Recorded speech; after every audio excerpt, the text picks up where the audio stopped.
So it's the morning after the night before for Wolves, who finally broke their Molineux hoodoo yesterday, won their first game for 3 months at their own stadium, beating Bristol City 3-2. Another dramatic game at Molineux. Lambert's hailed his team as the great entertainers. I think it's 13 goals in 2 home games now, if you include the 4-4 draw with Fulham.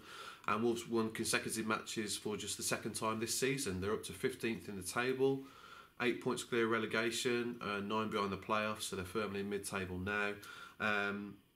We probably should have expected it. Bristol City haven't won at Molineux for 85 years. That's a run of 20 matches without victory at Molineux for the Robins.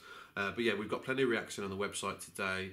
We've got our fan verdict, our regulars who went to the game yesterday, delighted with the victory, but also critical of Wolves' defending, as you'd expect. I've given my player ratings as well today.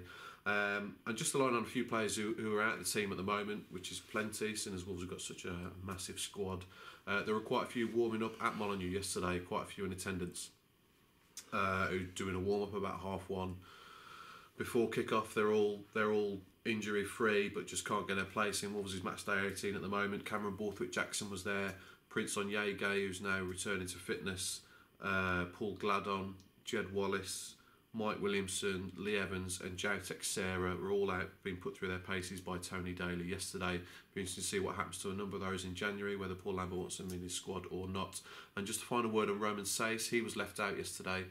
He was fit for selection, but Paul Lambert said that as the player is off to the African Cup of Nations with Morocco next month, he's Wolves' only player that's going to that tournament. He says they need to prepare for life without him, so he went with Joe Mason on the bench instead.